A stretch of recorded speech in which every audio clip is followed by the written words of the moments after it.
Sense of Soul. Hey Soul Seekers, it's Shanna. Journey with me to discover how people around the world awaken to their true sense of soul. Now go grab your coffee, open your mind, heart, and soul. It's time to awaken. Today on Sense of Soul, back with me for the third time is Rabbi Matthew Ponak.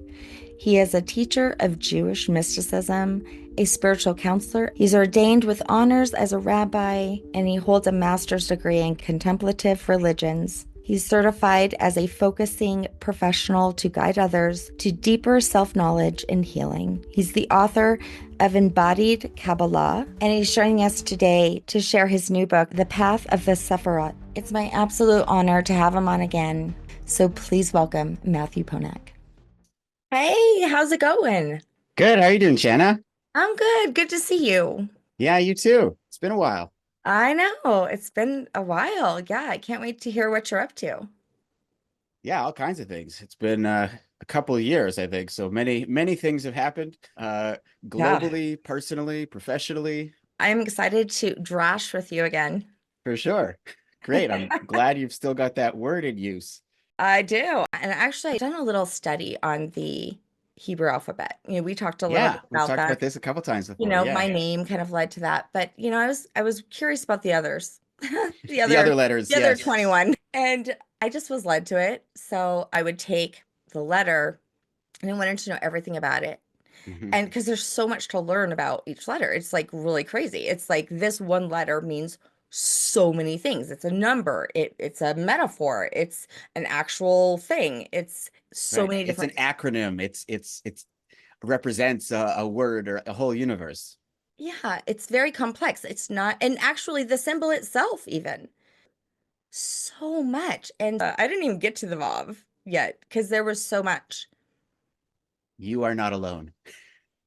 Ah. There's in fact, my first kind of Jewish teacher, in the sense of someone who was really transmitting that kind of deeper knowledge and wisdom. When I was a teenager, I met this person and she used to say a lot, you could spend your whole life studying Aleph, which is the first letter in the Hebrew alphabet. And what she meant by that is that everything has incredibly deep meaning. So don't feel bad if you don't learn everything. To some degree, it's about the journey of how we're investing ourselves in everything we're doing. Yeah, I mean, that's how this journey has been with new eyes, because prior to this, it was like, I believed everything I was told, right, from every preacher or priest or wherever, and now reading, say, any scripture without having somebody tell me what it means, which I do like to also get other people's. It's not a bad thing to have teachers or other people who have, journeyed these paths before. Yeah. It's not the end all be all. Right. I know. There's the teacher within. Absolutely. And, I love that you said she, your teacher. Many of my greatest teachers have been women. Well, amen, or a woman to that. Because I'll tell you, I've been watching My Unorthodox Life. Have you heard of it? No, tell me about it. It's a Netflix series. Mm-hmm. It's like a reality show where this woman is leaving her Jewish neighborhood. She doesn't want to, she still believes in the faith and everything. She just doesn't like the dogma. She doesn't like the fundamentalism. Is she Hasidic? I might have heard about this one. Yes. From Muncie, New York. Sure. I'm familiar with the city. I haven't been there, but it's well known. Matthew, come on. I'm watching this. I'm like, well, have you seen Nobody Wants This? No, I haven't. Oh, well, we'll have to trade shows. I'll watch Unorthodox or My Unorthodox Life. So Nobody Wants This is about a podcast host who is not Jewish, who dates this LA rabbi guy, the same one who played the main character on the OC. It's the same actor, Adam Brody. Okay. If you ever saw the OC back, it was like a early 2000s show. Right. I love the OC. Yes. Yeah. So that same actor, whatever his name was, Seth or something on that show, is now playing a rabbi, a young kind of hip rabbi in LA. And he falls in love with this podcast host who has a podcast called Nobody Wants This. Oh, wow. It's like a dating podcast. Oh, that's interesting. So he is not in the Orthodox world. He is very much like a young, hip rabbi. And so it's a cool juxtaposition. A lot of the popular shows about the Jewish world lately are more focusing on the Orthodox realm. But one of the reasons I like Nobody Wants This is because it's just about a guy who's sort of, like a regular dude who also happens to be a rabbi. And he's, it's a TV show. There are things I like and things I don't like about it, but you might want to check it out. It's pretty cool. I feel that way about you. I feel like you're a regular dude. So while I was watching the show with my wife, and it was like episode 2, and here this rabbi sort of sneaking around behind everyone's back, and he's having this sort of pseudo forbidden relationship and whatever. And my wife said, if you want to tell people about what kind of rabbi you are, you should point them to this show. And I said, what do you mean by that? And what she meant was that you're a normal person who's also a rabbi, and you can kind of tread these worlds. And that's a big part of not just who I am, but who I strive to be, if you know what I'm saying. I've, in earlier phases of my life, especially when I first encountered spirituality and mysticism and all this kind of deep stuff, when I was a teenager and in my early 20s, it was all about expansiveness and moving beyond. And it was the real art of having a normal conversation was something I had to learn again how to cultivate, because my upbringing to that point, it was relatively conventional, sort of secular, Jewish, but it was very much just sort of modern, of this world. And when I encountered, let's say, altered states of consciousness and whole traditions around that, it really brought me away from normalcy for a while. So having the capacity to both have that spiritual side, but be able to relate to people, something I really not just believe in, but something that I strive for. Because I guess there's different paths, there's different ways of being, but I think there's a lot of value in not being a fundamentalist is one way of saying that, is being someone who can, accept others and just meet people where they're at and be open to being wrong and being ordinary. And not above, right? Yeah. Because I think that, growing up Catholic, I mean, those higher people in the church, right? They were untouchable, right? There was a separation, right, between a spiritual leader and just an everyday person. And now that's shifting. And these children, you have children, they're coming into this world, they're less conditioned, they see the world differently, different experience, and people are going to have to meet them where they are, or they're going to have empty churches. Have you ever... You probably have the book by Khalil Gibran, The Prophet. I believe the author was an Eastern Orthodox Christian who was very universal. He was living in Lebanon. I think originally he might have moved, but it came out in the 1920s. Okay. But it's very timeless. And it's about a prophet who's leaving this village or this island. And right before he goes, everyone says, wait, tell us about this and tell us about that. And every chapter is this poetry on different topics. So someone says, tell us about children. And he says, your children are not your children. They're the sons and the daughters of life's longing for itself. And he goes on. I haven't memorized the whole chapter, but it's something essentially that your children are going somewhere that you can never go, the future. And you can give them your love, but not your thoughts. They have their own thoughts. And it's this super empowering, very like, love them, but know that you are like the bow and they are the arrow and God is the archer. And you're just sending them off. And I think that attitude has really informed the way I try to view parenting. And when you're talking about religious institutions and the next generation, I think it's a very good point. It's very important to realize. And things are moving forward. Tradition is really good at being traditional. Institutions are really good at tending the fires of these ancient insights. And there is a lot of wisdom there. At the same time, if all we're doing is keeping ancient traditions alive and we're not interacting with what's new and what's fresh, it becomes a problem. And the same is true on the other side. If all we're doing is being new and fresh and we don't have connection with the wisdom of our ancestors, which there's a lot of wisdom there, we're also missing, we can become unmoored. I think a lot of it's really about balance. I absolutely agree with you. That's that whole saying, don't throw the baby out with the bathwater. And I actually almost threw out the baby. But, within my own study, my own experiences, I was able to read things for the first time, experience things for the first time with these new eyes and be more open-minded, right? Kind of broadened, just didn't hold so tightly onto the belief systems that's in my genetic, right? That if Right. they have been, I mean, we amend the Constitution as we should, because we are not There are living some in a things that need to be place. amended. Yeah. Yeah. Things do change. And Yeah. right. And if we're so stuck in our ways, and what you're describing a little bit too, and I don't know if this is quite what you were saying about the baby in the bathwater, but there are times when people naturally just need to sort of walk away from it all. That Yeah. and Yes. there are times when things can become so oppressive, or just we can get so stuck in it, that there's a really, I think, natural human tendency or need to just kind of break the temple, to shatter the idols, to whatever the metaphor you want to use, essentially. Yeah.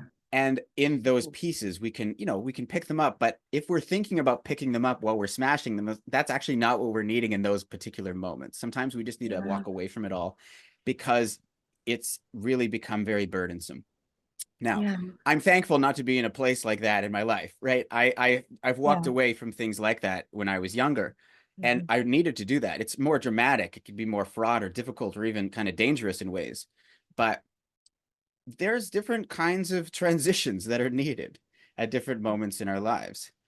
I'm less angry than I think I was a few years ago when we did talk, because I think I really was going through religious trauma syndrome. Yeah. There was anger, there was like this grieving process that I had to go through. And then also came to this place where I also appreciate now that at least I had this spiritual foundation that I understood and I felt before, that Holy Spirit. Like I know what Mhm. it feels like. Now I'm feeling it in a different way, and there's not all of these labels and ideas connected to it. I've like established my own truth. Mhm. Yeah. Another one of my teachers, who's also a woman, and a psychologist, she has a book called Journey from Betrayal to Trust. Mm, And there's a second edition. I think it's got a slightly different title. Her name is Beth Hedva. Every chapter is on a type of betrayal of the mother, betrayal of the father, betrayal of the beloved. And the whole path she lays out is that ultimately humans are going to be humans. And when we're young, or when we're at certain times in our life, we project onto people these archetypes, these divine qualities, and we see them in our eyes on a very deep level as more than human, as perfect, as representations of the divine father, the divine mother, the divine beloved, and all of these things. mhm. And betrayal in that sense is inevitable, because humans are human. They are not the divine father. They're not the divine mother. Or, I mean, a lot of people experience this with spiritual teachers as well, where we Yeah, have someone we really revere, and they become superhuman. And then yeah, what do we do when we find them not living up to their own teachings, or not living up to morality, or those kinds of things? It can be this sense of crisis. And what she says in this book is, that's this betrayal moment that we're going to experience. And the journey from betrayal to trust is when we start to find that archetype within. We find the mm, inner teacher, find mm, the inner father, the inner mother, and it can happen in all of these beautiful, profound ways. And yeah, that experience you're describing of having this tradition and this structure, which is, you could say imposed, you could say taught, you could yeah, say given to you, passed on to you, however it is, this happens to many of us in our generation, and it's not always such a good fit. For some people, it is. I find myself sometimes feeling jealous of the people that it totally works for, this thing they right. inherited. And, Me oh, how too. easy, how wonderful, right? That's not our Yeah, paths. right. But the moment where we can realize the difference between this external teaching and the teacher within, and we can find that inner voice, that's part of that journey from betrayal to trust, is Mm, that this whole system, I can learn from this. I know this now. I can learn from this great, tens of thousands of Jewish laws, let's say, that I was learning about in my Orthodox phase when I was a teenager. And I can pick and choose. I can say, oh, that's interesting. I'm going to try that on. Oh, that's not really for me. Because my inner teacher, my inner guidance knows the difference between something that's mine and something that isn't. So that's right. that there's a way, right? There's different kind of phases and unfoldings, but I think in many ways, if we can make contact with that intuition, that inner guidance, the inner wellspring, that's about as valuable a spiritual ally and spiritual teacher we can ever have. Yeah, I found this to be my journey, and I never thought this before. I was never taught this. So there was this also learning how to trust myself. Yeah, it's an important message to put out like louder into the world. And you don't get there without questioning, without being Mhm. curious, without this seeking phase. Yes. And I think for some people, we don't get there without first glomming on to an external guru and feeling disheartened in that process. I've Yeah. had a couple teachers for whom they were just larger than life. Hmm. And it was great. I learned a ton. And there were points where I just realized these folks, they might not even be trying to, but they have created this mystique around them. Hmm. And it's not healthy. Certainly Yeah. not healthy for me. And I don't want to be a follower of something that ultimately can't serve me. Yeah, that's a The cult.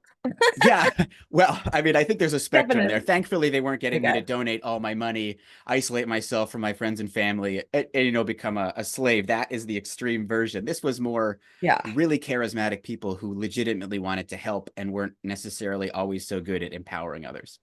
Yeah. Yeah. That controlling of people, that's very scary. That's what I was saying about that reality show, that my Orthodox life.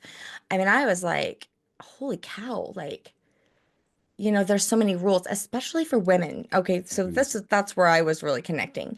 And last Mhm. time we spoke, I was really getting into the divine feminine, really trying to figure out who Sophia was and all that.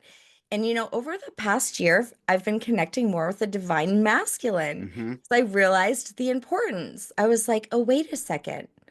I have like this total conditioned idea of a toxic masculine. And Mhm. I learned this through some very interesting experiences. But that toxic masculine is that power person, that power masculine Infallible. that we were just saying, Yes, like the disciplinary, the one that you need forgiveness from, that for one. sure. And yes, and absolutely. I think part of being a good human, being male or not, is Yeah. knowing that we're not perfect Hmm. and that part of growth is learning from our mistakes. And the only way to learn from our mistakes is one is to make them, and two is to admit that we're doing them. And to actually, it's okay to feel bad about, messing up. This is something that I thankfully learned from my own father, right? He was not the kind of person who was afraid to make mistakes or to make amends, or who is rather, he's still alive. But I remember as a child, it wasn't like my model of masculinity wasn't infallible. Mine either. Certainly not when it came to errors and harming people by accident. Like this is just part of being in this physical plane.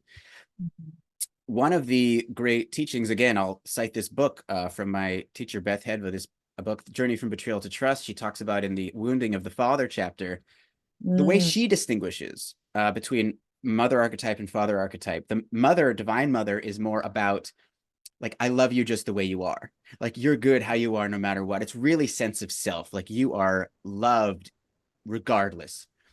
And the father archetype is more about you have purpose here. There is something that you're here like for. There's driven. something that you're going to do. And it's Yeah, a different energy. right. And again, this is her way of dividing it up. I Yeah, find it very useful. me And she too. says her way of understanding what it means to have a patriarchal tradition in the sense of like a masculine father energy that's out of alignment, that's not healthy anymore, that's more in that betrayal realm. She says that's a tradition that tells you how to be spiritual and lays it out for you on behalf of from others. And she says this journey where we're finding the teacher within, the guide within, is we can find that inner father, if you will, that inner, instead of relying on the ancient traditions of Mount Sinai or Yeah. Jesus and how that's been written down in the Gospels, etc. It's about what is my inner wisdom telling me about what I need to be doing right now, my Mm, calling, my direction. I can listen to tradition, but as one of the great sort of Jewish theologians of the 20th century says, tradition gets a vote, but not a veto. mm, It gets maybe a say at the table of how yeah. we make our decisions, but it doesn't get the say, the only say. And so Wow. there's that transition where we find that again, that teacher within, that sort of divine masculine that guides us, that pushes us, that helps us attain what really is ours to do in the world. But it's coming from our heart. It's not coming from a legend of a mountain 1,000 or 5,000 years ago. Man, that book sounds really good. Is Beth still alive, or is She she like is, yes, 20? alive and Okay. teaching, and she's also an astrologer Yeah, and she's an intuitive. Yeah, yeah, you might take a have look, to Beth hook Hedva. me up. Yeah, sure, I'd be happy to make an introduction. Yeah, because that book sounds amazing. Sounds like I really relate to that. And I think a lot of people can relate to that. And I was also thinking about the divine masculine and feminine. This is also a big thing with a lot of the words, a lot of the letters, a lot of, right? The tree of life. You Hmm. have one side, am I right? That's more masculine, the other's feminine. Yes, exactly. Yeah. And then they come together, right? And Hmm. as it should. The place where it's not about masculine and feminine anymore. Right. It's beyond gender, beyond Wonder. concept, and beyond Oneness. form. Yeah, The that oneness. one. Yeah. Yeah. But let's talk about that. Like, I've heard different things, and I did get the Zohar finally, and Oh, cool. I read it, and yeah, and your book is up here as well. You Great. probably can't Embodied see it, Kabbalah. but yeah. Oh, Nice. wait, where am I going? Yeah, it's over There it there. is. Yep, right there. Wonderful. These are all my holy books, Oh, and then cool. the rest of it's all Honor. color coded, or color Color coordinated, coded. Great. color coordinated. So yes, the Zohar, it didn't actually become known um as in text wise, right? Until way later. Was it like the 1500s, 1400s, somewhere around there? People have been talking a lot. I mean, I don't know if you've seen, there's been so much with a Christian apologist and like Billy Carson and like different people are talking about text right now. There's all these debates going on Mhm. YouTube in my um In your algorithm. feed, In in my your yeah, algorithm, yeah. yes, yes, yes.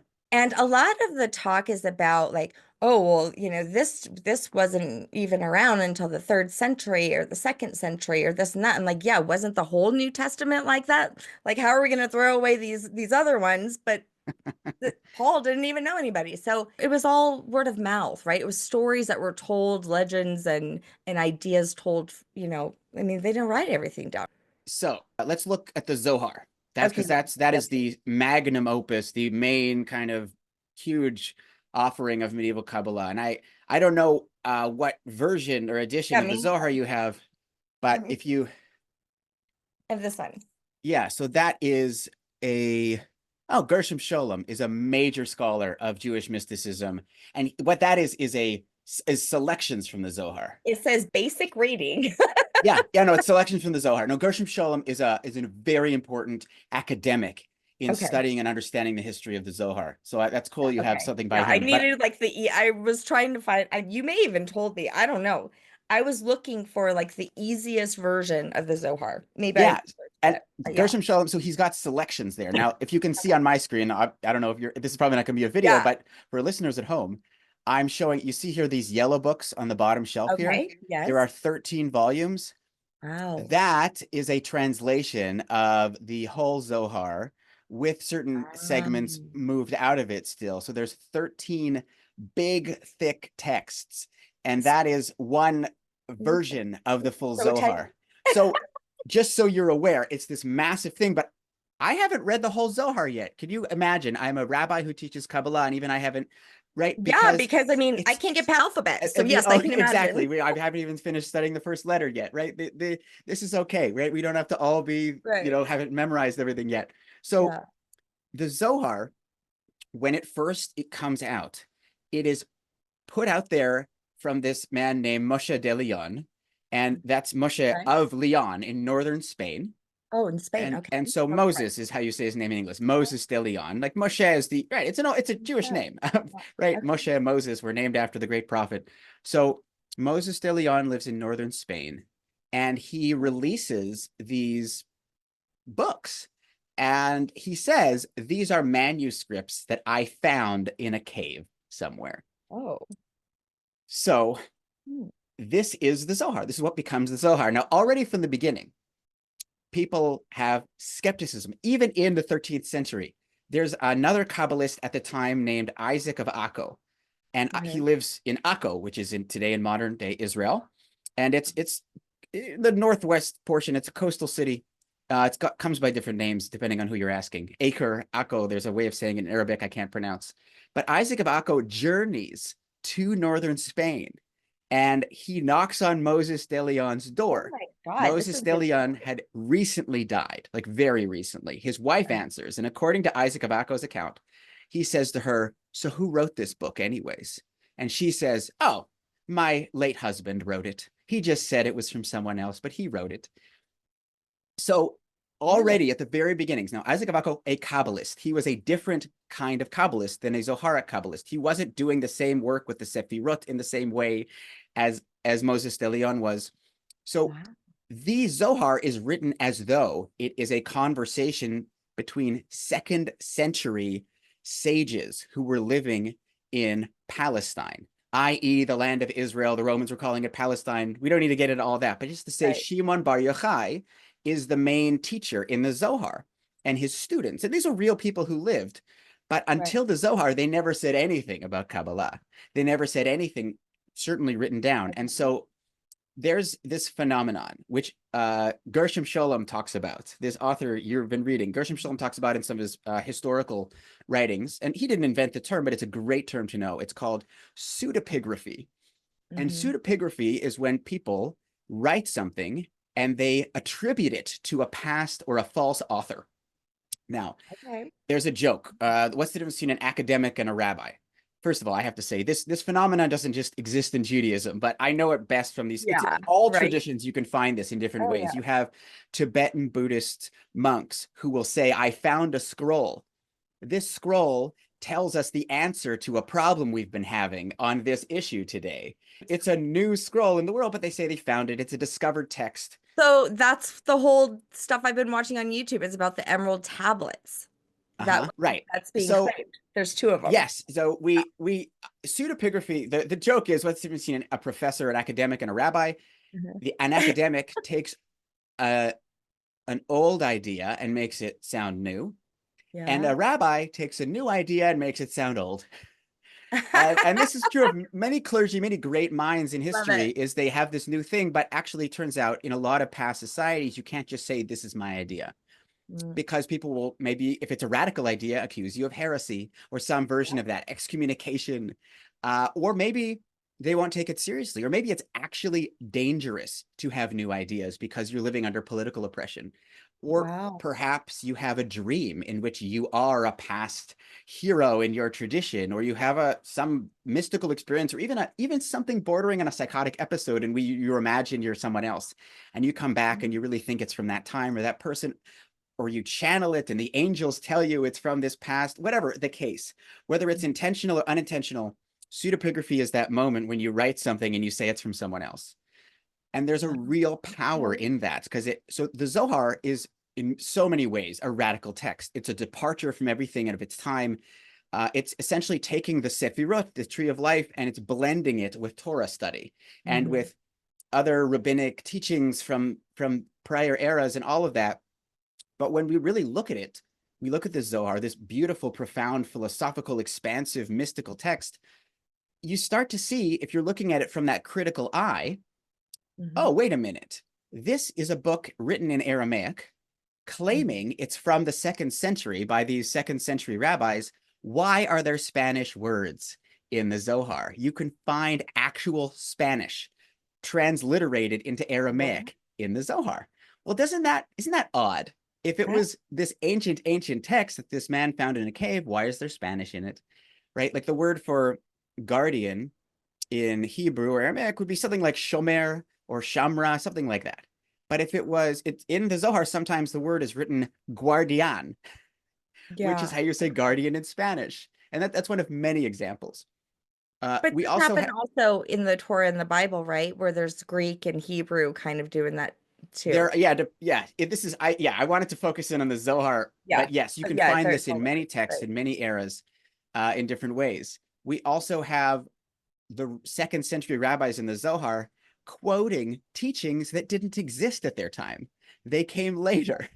So they're quoting rabbinic teachings called midrashim that were later teachings. Oh, But here they are. It comes out in the 13th century. They're quoting teachings from the 9th century in the name of second century okay. teachers. It's basically, there's a good amount of evidence that is telling us this text was a new text.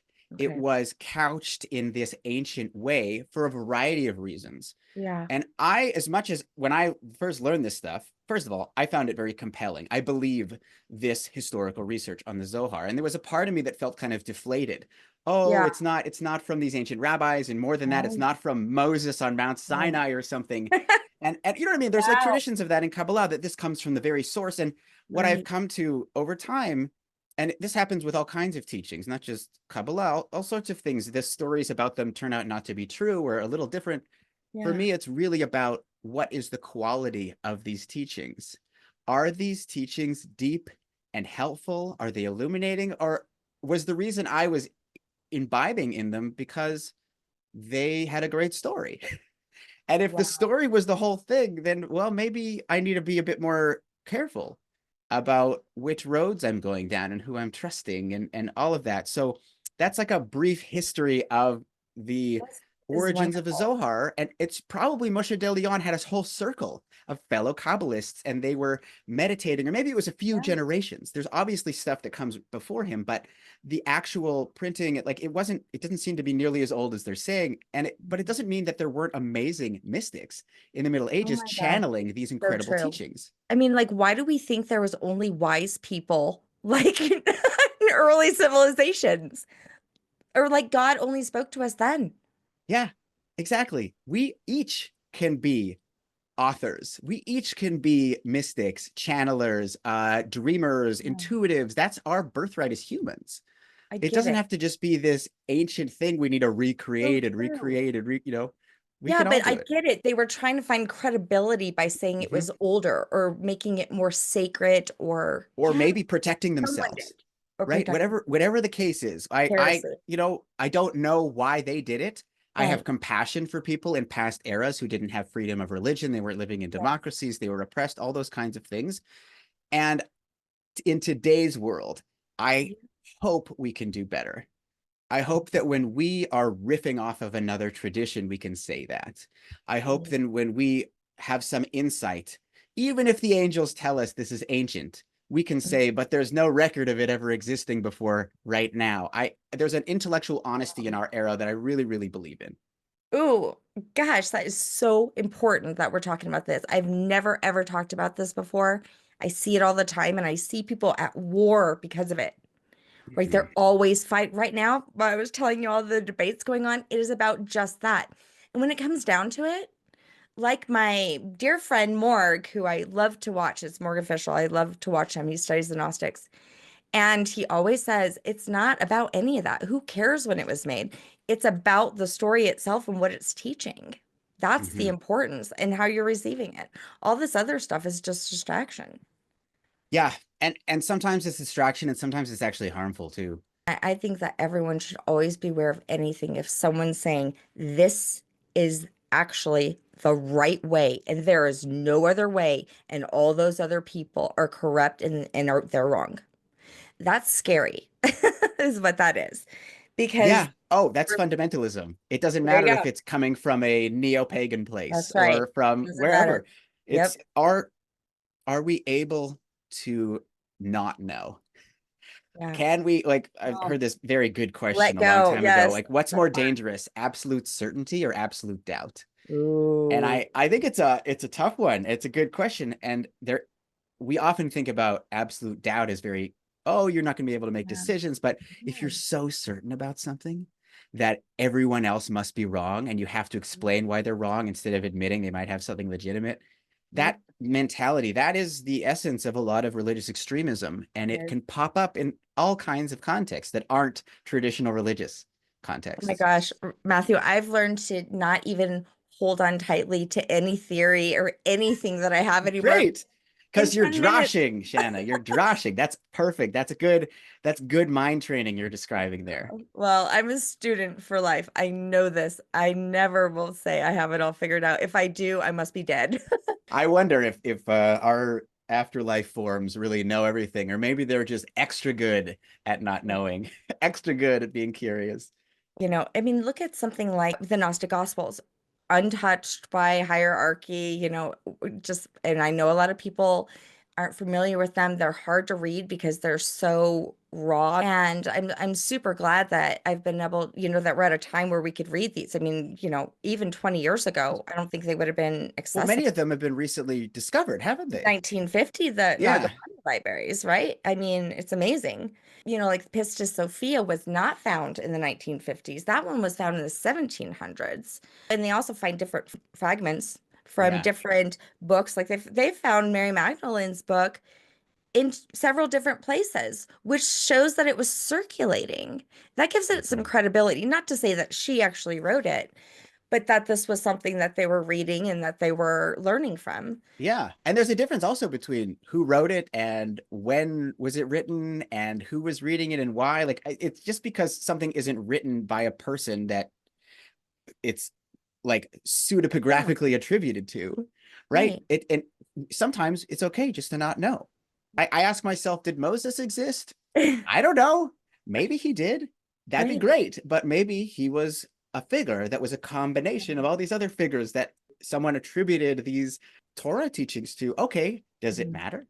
I think for me, at least, I like to, again, what does this text say? And not in the case of the Torah, it's like, what do the commentaries say? What's the wisdom tradition around it? You're missing the whole thing. There's the wisdom in there. And the love of study itself. I mean, it's really enjoyable. It's fun. It's deep. It's meaningful to just encounter a text. And if we have always a teacher telling us what it's supposed to say, then we're already one step removed from that encounter. And this is not a teaching I invented. This is coming from Hasidic mysticism, that the world is a text. That in the same way we can encounter a teaching in a book from antiquity and be wowed by it and see the depth and layers underneath it, and it might not mean the same thing on the surface as it does beneath it. And we can also have people telling us what it's supposed to be, but we can find something different. That's how we can view our whole life. If the world is a sacred text, if life has the potential of scripture, then any conversation, any tree, our own bodies, all of that has this wisdom, both when we meet it on the very surface, but also when we inquire to its depths. There's this world is Torah in essence. I think a lot of the lessons of how to learn to read a scripture or read a sacred text in a meaningful way can also very easily apply to how to encounter and relate with our lives. We can drash our lives. That, right? There's that moment. Sometimes we're reading texts and it's like, wow, I don't like that, And one way of saying it is like, we don't need that. Another way of approaching it is, no, what's deeper here? What was the author really saying? Or how was their context leading to this? Or is there a secret meaning here that's just not obvious on the surface? And if we can cultivate that sense of inquiry and curiosity with text, we can, in that same way, we can start to drash our dreams and our relationships and our mistakes and our bodies and all of that, it's an invitation that our world is not what it appears necessarily on the surface, though that surface level is valid and important. And it's also an invitation, all of it. Everything that happens to us invites us into conversation. So I'm starting to get into the mind of a rabbi right now, because I'm thinking to myself, I mean, you always have such great wisdom, but it's like taking that alphabet and looking at like one scripture, right? One sentence even, right? It's the same as looking at one letter in the alphabet, because there's so many things. There's an actual meaning, maybe. There's a esoteric meaning. There's, a deeper maybe. And I've even heard, like with Jesus texts, the Gnostic texts, they were secret teachings of Jesus, right? So these weren't for, everybody. These were for people who wanted to go deeper. Yeah, in fact, from the Zohar and from the early Kabbalists, we have a model of interpretation that talks about 4 different layers. And well, there you go. I'm going to write them down. Sure. So I'll say them in Hebrew. You don't need to write down the Hebrew, but Lord, no. So pshat means the obvious or the literal reading. So Abraham journeyed to the land of Canaan. Okay, land of Canaan. All right, that's the pshat. That's the literal. Okay, it's about a guy walking to Canaan. And then there's something called drash, which is actually one of the levels, and it means interpretation or the rabbinic teachings around this. And they might say, well, yeah, he wandered there. He wandered there after he smashed the idols in his father's shop because his father was an idol maker. Now, it doesn't actually say that in the Bible, but this is sort of the fan fiction that they add to it, or those kinds of things, the laws that can be derived from this. That's called, so the literal, the interpretive. The third is called remez, and that means allegorical. And that's, Abraham actually symbolizes wisdom, and the land of Canaan symbolizes the earth, and this is how our wisdom comes to bear on the earthly plane. Something like that. I'm making this up. And the fourth level is what's called sud, or secret. And this is, Abraham actually represents the divine quality of loving kindness. Dude, I almost said that. I just thought, like, I was is that those Jewish genes in me that are coming out again. You intuited. This is a mini moment of prophecy. And so the secret level, right? Sud. And that's where Abraham actually is representing this divine quality, let's say. There's many ways of doing each of these, but Abraham is loving kindness, is chesed. And Canaan, I don't know what it actually represents in Kabbalah, but let's just say Canaan represents Tiferet, this middle axis of harmony. So this is when there was a convergence between loving kindness and harmony in order to create a greater peace or harmony. Yeah, something like that. And so these are four ways that we can interpret any text. And so it's like, it's got all these layers. Wow, I'm psychic. Like, it's like a toolkit. Having a teacher is a part of your, yes, exactly. Another moment where you were predicting my next words. Or maybe we just think similarly on some of these topics. Just telepathically have a conversation. Right, exactly, yeah. I've been reading the Foundation series by Isaac Asimov, and there's a bunch of that. That he talks about this group called the Second Foundation that has like hours of conversation just with facial gestures because they're all psychics. My God, that's hilarious. It's really cool stuff. Yeah, like that, right? That's how I feel, like, even especially with the Kabbalah, there's so much meaning and so much depth that to do it on your own, try to figure it out. And that's partly because that's written intentionally as a code. To obscure. Also, the Zohar is not, also what most people are reading today is translations, first of all, right? Like the Zohar is written in a very unique form of Aramaic. It's not the Aramaic you'll read in older forms of Jewish teachings. It's a very Spanish inflected medieval kind of Aramaic. And so the language, right? This what they call the tree of life. In the Zohar, they don't call it the tree of life usually. They call it Raza de Mahaimanuta, which means the mystery of faith. And unless you know that code word, even so, let's say you translate it into English, the mystery of faith, the mystery of trust, the mystery of belief, however you want to translate that, Raza de Mahaimanuta. Okay, so what does that mean? And they're not going to refer to the Shekhinah or to Malchut, the lowest Sephirot. They're going to say Metronita. Oh, who's Metronita? Well, she's this princess character that appears in the castle, and it's this really in-depth metaphor. And so it's basically what they're doing is they're reading the Torah or this earlier Jewish writings and the Bible, and they're describing what's going on there in the Sephirotic realm. Okay, that's step 2, but they're not saying the name of the Sephirot. They're saying a code name for it. And so they're taking the Torah or whatever text and they're reading it as a code pointing to the divine realm, but they're not saying it explicitly. They're using a code name for the divine realm elements. And then let's say you understand all that, like, well, what does it mean experientially? Or what does that mean in any kind of tangible, practical sense? It's all of those layers. So the notion that anybody can read the Zohar without training and truly even begin to glimpse what these original teachers were trying to say, if we could even know that truly, right? Everyone needs guidance on that. It's like 100%. Learning calculus on your own after you learn 1 + 2. That's it's really, exactly how I felt about the Gnostic Gospels. I mean, I could read it. I had experiences. I was connecting things, but it wasn't until like I got real super close with a Gnostic scholar who was like, "Yes, you're experiencing, but this is what this means. So can you Mhm. connect it now?" Which made it an even deeper Yeah. understanding and real wisdom, actually. So yeah, Yeah, and it's also not to denigrate the experience of simply yeah, opening something up, like beginner's mind, still like we good. talk about Yeah, in Buddhism, because if we learn all of the code names for anything, but we lose our capacity to simply have an experience with the text, yeah, we're missing out. And so right. it's sometimes people who are opening up a book like the Zohar and don't actually, so to speak, know what it's saying, but have a Yeah, transmission from it. Sometimes they're doing it better than people who've studied it.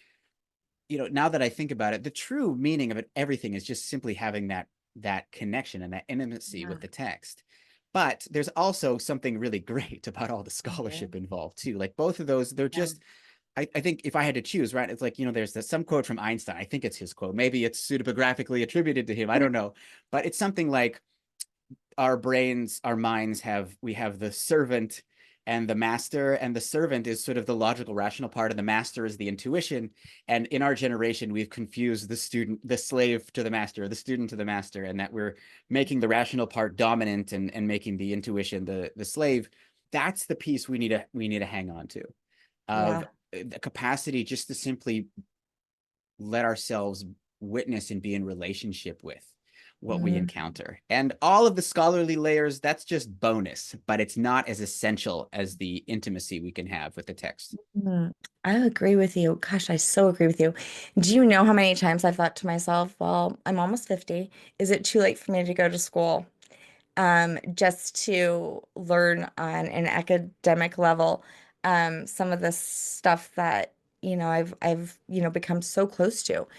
I think about this with both sides of my family. I feel like, that so many stories and traditions were lost because of fear of who they were, and this is why they hid their race. And also for my dad's side with religion, right? And that Jewish tradition didn't get passed Mm. down or known. And there was time I was angry about that too, right? Yeah, But fair. now, I wouldn't be receiving it as I am, like that. I do have that innocence, that rawness into it. I'm not conditioned. I don't know. And so for me to learn, it really is just more authentic for me.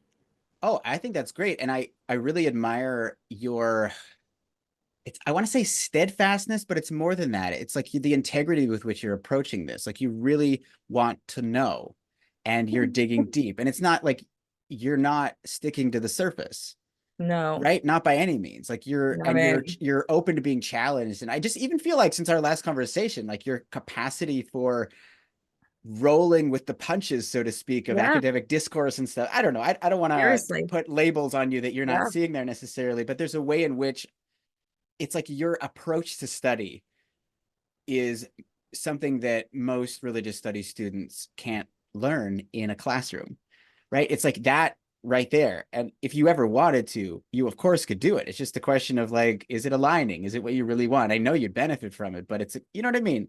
Yeah, It's I'm like, I'm scared I'm be questioning my professors. and if you have a good professor, they'll be okay with that.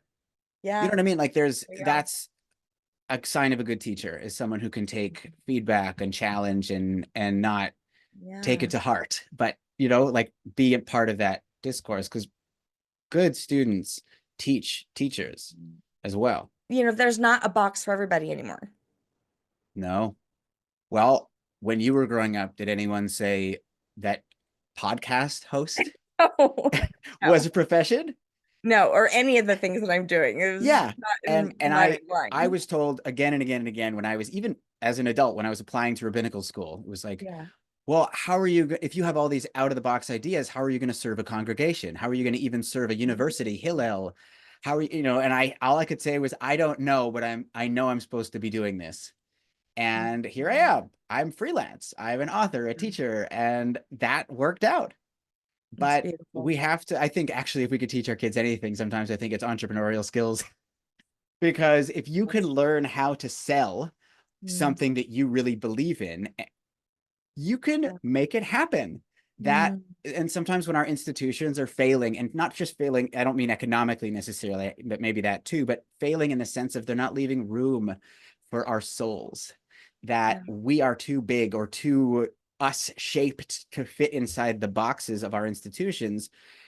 Let's be creative. Let's go out of the box. And so some entrepreneurial skills, because, not everyone is meant to be part of the institution. Also, not everyone's meant to be an entrepreneur either, right? We could find a balance. Oh, I'll tell you one thing I've always said. I'll never need math and that kind of stuff. That is so stupid. I have a calculator and all this stuff. So I was reading a Gnostic scripture and I made like a video and I was really into it because I love this text. It's called the Trimorphic Patrinoia. So at the very end, though, it's like trigonometry. I feel like everything I learned in school growing up, whether or not I saw it as valid or whether or not I ever thought to use it, it always comes through. Like, I think there's ways in, again, there are tools for understanding, or gematria, which is Hebrew letter numerology. It's usually basic addition, but it's really useful to know how to add numbers in order to be able to do this. Like the word for sud, this secret level, if you add up the numerical values of the letters, you get to the number 70. And if you take the word for wine, yayin in Hebrew, you also get the number 70. And so a secret and wine, there's an ancient saying that goes, in goes wine, out comes the secret. Oh my God, that's hilarious. It's just in a playful way, like you want to know what someone's thinking. After a few drinks, you might get to hear it. And also in certain, to this day, Hasidic communities, wine is used as part of ritual, as part of teaching, as an altered state-inducing substance. And for some people, it works. You just totally gave me the answer that I was looking for this morning. So in the Nativity of Mary, it tells Mother Mary's story. Also in the infancy of James, it's an apocryphal text, and in the Quran. All three stories, different perspective of Mother Mary's story when she grows up. There's this one part where Joseph's like, I didn't get her pregnant. He went to Zechariah and he said, I didn't get her pregnant. I don't know who did, but this is wrong. I'm not going to marry her. I already told you I'm too old for the chick. And he gives them a truth serum and sends them into the wilderness. And I bet you that truth serum might have just been wine. Yeah. Well, spies use this, apparently. I wouldn't know because I'm not a spy, nor have I ever met one to my knowledge. But apparently, if that's part of a strategy you might use if you're in the CIA or something, that's MK Ultra. Yeah, right. And it's actually, you can hear more truth from people, and it could be a truth serum. That's it, because of the sud level. The secret level is also just a secret. It's what's within us that can come out. Oh, I cry every time I drink anything, and that's why I don't drink anything. No, I coming out. I also don't drink, but it's some substances aren't meant for some people. Yeah, for sure. And one other piece, so I learned about permutations and combinations in what we call here grade 12, what you would call senior year in America. And permutations and combinations, I didn't think I would use much, but this new book that's of mine that's coming out in April, The Path of the Sephirot, uses permutations. That's essentially, so it's a 7-week period, 49 days between the holiday of Passover and the holiday of Shavuot. And every day has a mystical theme, a Kabbalistic theme. And the way you know what the theme is, so the first week, the first 7 days is chesed. It's the divine quality of loving kindness. And the first day of any week is also chesed. So like day 1 of the counting is chesed of chesed, loving kindness of loving kindness. And when you get to like the second week, it'll be loving kindness within gevura, within boundaries. And so 1, 2, 3, 4, 5, 6, 7 weeks, and every day. So essentially you take every Sephirah and you permute it 7 times. Wow. So you get to these 49 days, and it's 49 combinations of sacred intentions. So this is a very practical book. It's every day has a page. Every day tells you the Sephirotic alignment for the day. Chesed of Chesed, Gevura of Chesed, Shechina of Chesed, Gevura of Malchut, all these kinds of things. And then every day has the Sephirotic alignment, a little phrase of intention, and then there's a contemplative practice for every day, a Oh, reflection, wow. questions, actions to take that day. And it's this 49-day journey through the Sephirot to Mm. inspire and embody our deepest selves. Oh my gosh, that is freaking awesome. When is it coming out? So it's coming out in April, Okay. just a few days before Passover, which this year, so Passover, it's a lunar holiday, a lunar festival. So it always happens on a full moon rather. But this year it comes out April 12th. We're in 2025. So the book Okay. is going to come out maybe a week before or so people can get it and prepare. And then the journey begins on Passover, and then right around April 12th, April 13th. And then we go all the way into June, I believe, this year, which is when the next holiday of Shavuot occurs. So it's this 49-day counting. And I'm hoping to be able to Wow. do some videos so we can kind of do it online together. But the book itself is a step-by-step, day-by-day practice of this Kabbalah of transformation. Oh my gosh, so you'll actually be experiencing the Kabbalah and you'll be learning at the same time and going Yes, you learn about and the yes, every Sephirah has a big description. You can learn about it, and then every day it's like there's 7 days of Chesed, and then there's 7 days of Gevurah, and there's 7 days of Tiferet. These different divine qualities, these dimensions, and they're meant to be brought into our lives. very cool. Oh my gosh. Okay, I'm definitely gonna get that and I definitely want to participate this year. So I'll be ordering that. But what's the name of it? The path of the Sephirot. Aw, can you just briefly explain what that a Sephirot is? So a Sephirah is Sephirot. a dimension of being which has a sacred quality. So in Kabbalah, the tree of life, these Mhm. 10 are 10 Sephirot. They're 10 divine qualities. And so there are different layers within those realms. And for this counting, the Sephirot are the 7 lower ones in this process in Kabbalah, and they're the most tangible. Okay. So you could call them archetypes, you could call them energies, and they both exist in the spiritual realm, but they also exist inside of each of us. And this Mhm. intention with this book is to help people understand these different dimensions and also embody them in our Mhm. lives through this contemplation, through essentially walking through the Sephirot for 49 days on this path. That's The, huge. the qualities briefly in English are loving kindness, boundaries, harmony, action, yielding, connection, and integration. That's how I'm teaching about. I mean, truly every Sephirah has so many ways of understanding them, but in this book, those are the 7 pathways that we walk one day and 1 week at a time. Exciting. That's exciting. Are you Mhm. starting from the top down? In this counting, that's how this works. That's So interesting. one of the ways of understanding it in you could call it the mythology of Kabbalah, is this all goes back to the story of the Israelites' exodus, the redemption from Egypt. That on Mm. the night when they left, it was what they say, the Kabbalists say that this was the Infinite One gifting them with blessings and bounty and abundance and bringing them up to the level of Bina, which is the 50th level, the 50th gate, it's called. And Okay. so Bina, the divine mother, divine feminine, has within herself 50 gates. So from that first night, that first moment, the actual act of these 49 days, the original intention in Kabbalah is we're actually purifying the divine realms because not everything is Mhm. in alignment. So we have 49 days essentially of taking this bounty, this light, this wisdom, and bringing it into our world slowly, slowly. It's a path of integration from this illumination that begins on the redemptive moment until we walk all the way, so to speak, to Shavuot, this next holiday, which is the commemoration of the giving of the Torah on Mount Sinai. And so there's like this journey, and then the last moment is about receiving. And so Okay, that's so what an interesting time for us to do this. And not only will you learn about it, but you're going to be actually transforming through it mhm, spiritually. yes, That's huge. yeah. It's like healing the cosmos, healing ourselves.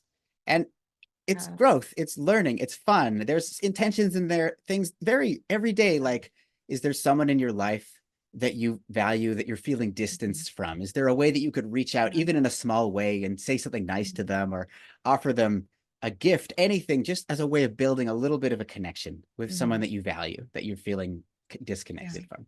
And then your other book, Embodied Kabbalah. Nice pronunciation. I know, I've been trying. I know. Yeah, that came out 2 years ago. Yes, Embodied Kabbalah, Jewish Mysticism for All People. And that is a somatic, grounded, and universal approach to Kabbalah that is meant, it takes original teachings from the Kabbalistic tradition, translates them into English, and pairs them with commentary to help people connect to the Kabbalistic and Jewish mystical lineage. I just want to also point out that you don't just work with people who are Jewish. Yeah, and so I really value that, because I've learned from all kinds of places. Yes, I'm a rabbi, but if I had been called to be some other kind of teacher, I could have done that too. This is my ancestral tradition, but I've learned from so many places, and I want to be the kind of teacher, healer, rabbi who shares with people, regardless of what their ethnic or religious or spiritual background is. It's really about, is this a good fit? Is the wisdom tradition that I'm drawing from going to be helpful? And if that's the case, then yeah, let's learn together. Right. Yeah. Beautiful. Thank you again so much. I've really enjoyed talking to you. I could talk to you for hours upon end, but I appreciate you coming on. I'm excited about your new book. Thank you for having me. Tell everybody your website really quick too. MatthewPonak.com, MatthewPonak.com. I'm also on Facebook and Instagram as Rabbi Matthew Ponak. I post about daily there. Yeah, come check it out. All right. Thank you so much. We'll keep in touch. Thank you so much, Shanna. All right. Have a good day. Well, yeah, you too. Bye. Bye.